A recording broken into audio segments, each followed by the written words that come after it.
Siya si Geoffrey Sean A. Hernaez. Nakatira sa La Paz, Dumaguete, Cebu. 16 na taong gulang.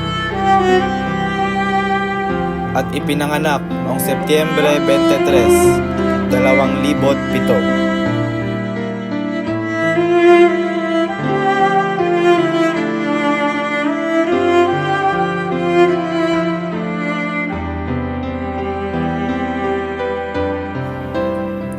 Nakapagtapos siya ng elementarya sa Eager Minds School of Dumaguete at nakapagtapos naman siya sa ika-10 baitang sa St. Mary's Academy of Dumaguete.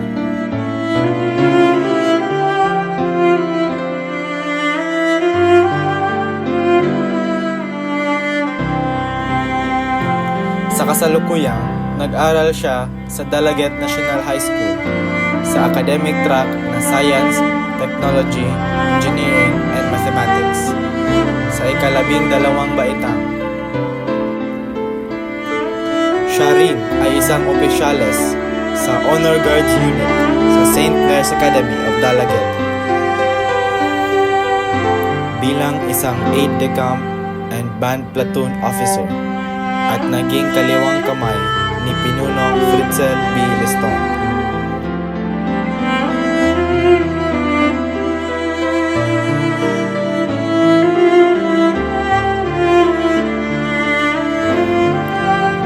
Isa din siyang musikero na nagamit ng trompeta sa Dumaguete Music Foundation o DMF.